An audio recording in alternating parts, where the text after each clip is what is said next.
Get there. Anyway. I'll tell you all about it.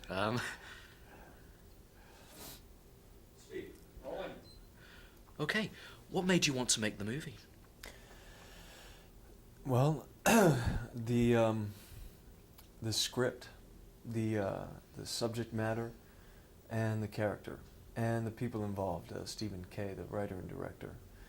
I have a place in my heart for Kerouac and Ginsberg and Cassidy.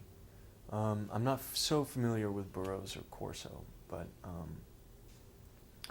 so as a kid I'd read Dharma Bums and On the Road, and they had a real influence on my days, trying to the adventurous aspect of just going.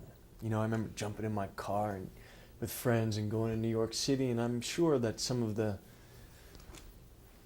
from those books were pushing me out there, and so when Stephen told me that the subject matter of the script, I was like, yeah, I'd love to read it, and I just loved his script.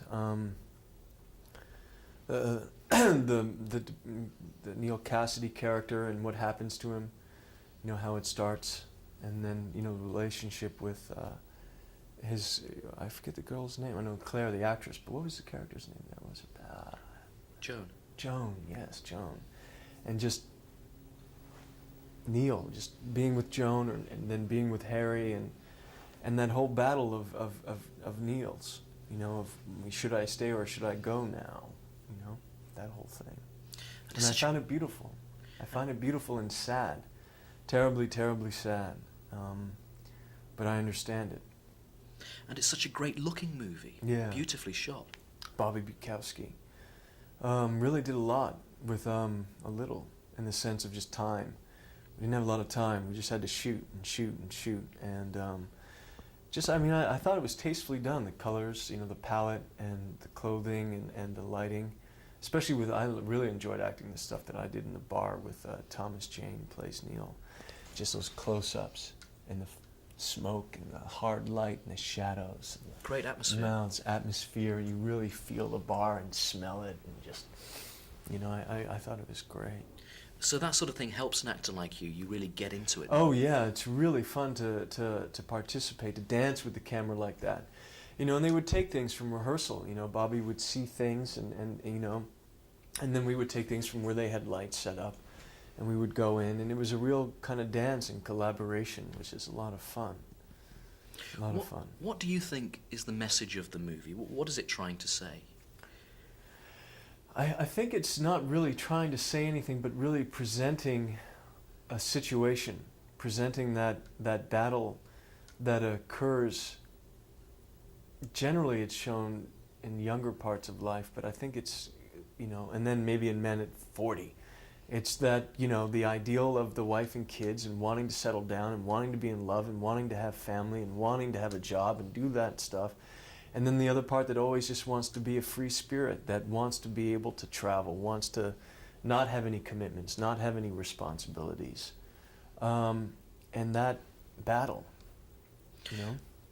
Your role, do you feel it really is the linchpin role in the movie? Because without him, without your character, there wouldn't have been the main character, the lead role. I think I'm really I'm the mirror that shows a reflection to Neil, and shows and really says specifically what is going on in Neil. Why are we watching this guy who's like, like this, and hey, and I'm trying to do the thing, and I work at the tires, and I got the big girl, and she's committing suicide, and I don't want to be at the hospital. I love her, but I won't commit.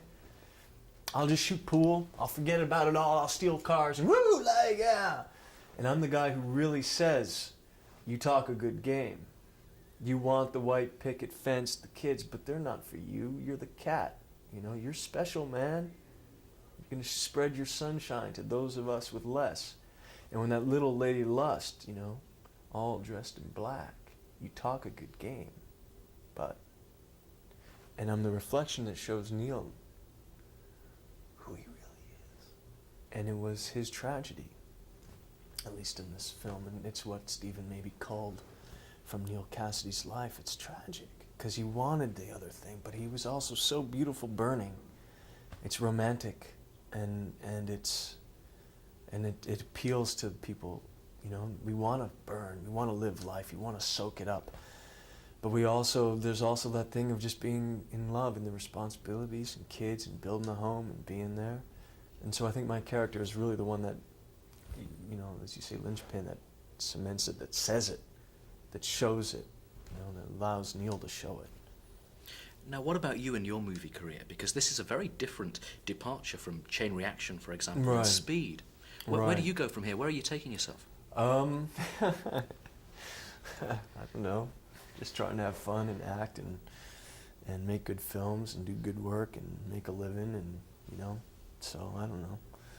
You know, I also did films like, you know, Feeling Minnesota, and, you know, I did a couple of films that no one but myself and my mother have seen. But, you know, they're good, and they're, you know, so hopefully people will come out and see The Last Time I Committed Suicide. It's coming out in the summer, which is odd, but maybe it'll work. You know, there's a lot of action pictures coming out this summer, and maybe people will want to, like, you know, have something a little more interior and not so bombastic, and, you know, something that's a little less spectacle and something more interior. And this is a real good alternative, you know, from the, you know, bombast. Well, I really enjoyed it. It's a great... Well, I'm glad, man. Thank you. Great versatility, classy bit of work. Yeah, well, thank you kindly. Thank you. Thank you for talking to me. Cheers. Good to meet you.